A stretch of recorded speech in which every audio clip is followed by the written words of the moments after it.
Dear beloved students, I am continuing my next session, previous session regarding lines and angles. Today I am doing some exercise problems. It is given in your book.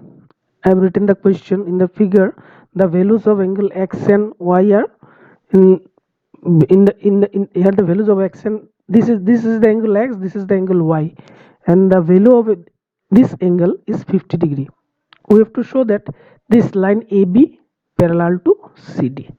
Now you see, we know that if we are able to see the alternate angles are equal, we can automatically set that the lines are equal. So our first job is to find the value of this angle x. Now you see this is a linear pair, so this angle plus this angle equal to 180 degree. So x plus angle 50 degree equal to 180 degree. So from that I am calculating the value of x is 130 degree. Now you see this angle y and this 130 degree angle are vertically opposite angle, so I can write the value of angle y as 130 degree. Vertically opposite angles are equal, so I am getting my value of x and value of y. Value of x and value of y I am getting as 130 degree. Now in the figure, angle x and y belong to alternate angle, automatically AB parallel to CD. Thus our that is what we have to prove. This we have done, isn't no? Now I am going to my next question. In the figure, this and this, AB parallel to CD, CD parallel to EF. Now ratio of angle y and z is 3:7. We have to find the value of x. Now you see, this is angle x, this is angle y, this is angle z. Now you see, ratio of y is to z, this is y, this is z. This ratio is what? 3:7. In my earlier class, in previous class, I have done one ratio sum. You have remembered or not? That means if the ratio is 3:7, then sum of the ratio will be there, and if a is to a and b are two ratios, the ratio will be what? A by a plus b, like this, into sum of the ratios, into sum of the ratios. That was the ratios formula. Using that formula, in my earlier class, I am going to solve this problem. Now solution, you see, solution here y is to z. This ratio is how much given? 7:3. Now you see, angle x and z are what? Equal, because they are alternate angle. Now you see, these lines are parallel, AB parallel to CD. So interior angle x plus angle y equal to what? 180 degree. Now I in place of x I am writing the value as z. In place of x I am writing the value as z. Since x equal to z and y as it is I have written, so z plus y plus z equal to 180 degree. That means the ratio of y and z is what? 180 degree. So from that I can find the value of y. Value will be what? 3 by 3 plus 7 into 180 degree. So from that I got the value as 54 degree. Similarly, what will be the value of z? Z's ratio is 7, so 7 by 3 plus 7 into 180 degree. So from that 7 into 18, it will be 126 degree. From that I'm getting the value of x as 126 degree. From that I am finding the value of x is 126 degree. Now I am doing question number 3. You see, AB parallel to CD and EF is perpendicular to CD. Given sir, GED equal to 126 degree, GED equal to 126 degree, I have to find AGE, GEF and FGE.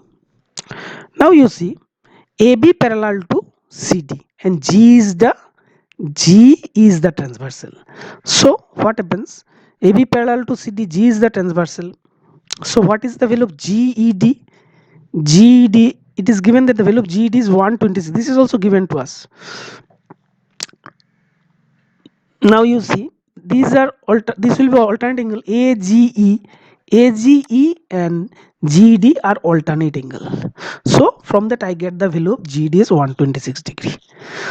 Now you see, this GED is equal to what? You see, I'm just seeing the figure. Just wait. This is the figure.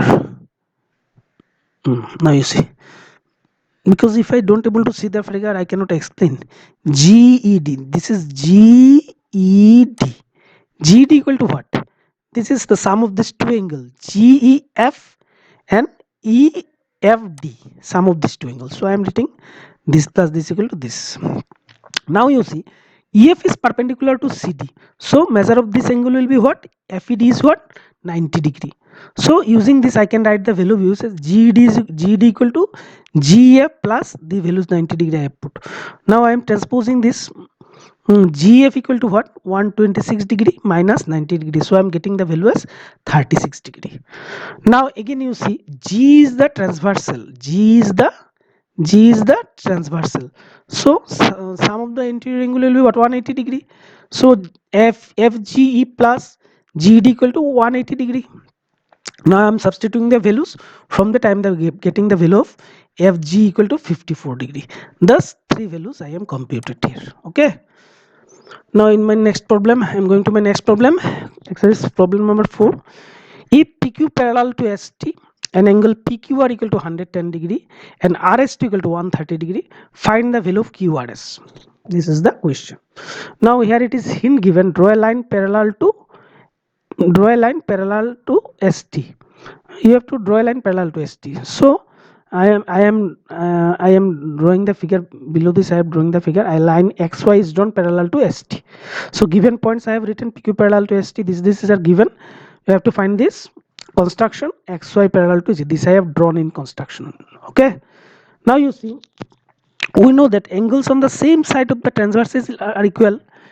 We know that angles on the same side of the transversal sum equals to 180 degree. So PQR plus QRX equal to 180 degree. So from this QRX, this transpose is 180 minus 110. So I am getting the value of QRX is 70 degree. Similarly, this RST and SRY, this sum is what? 180 degree. These are two parallel lines. Sum of the interior angles, sum of the interior angle is 180 degree. So I am getting, using this I am substituting the value and transposing it. I am getting the value of SRY equal to 50 degree. Now you see, now in the linear pair since XY is the linear pair, this is the sum of this angle is 180 degree. QRX, QRS and this SRY, this is what? 180 degree. Now you see QRS I have written it here, and these values I am substituting 180 minus this I am transposing these values. So what I am getting? 120 subtracting, I am getting the value of QRS equal to 60 degree. Thus this sum is complete. Okay, it is asked to find the value of QRS, so I have found it QRS. I think you have understood it. Achha, now I am given some assignment, question number 5 and 6. You do it. Okay. Thank you, students.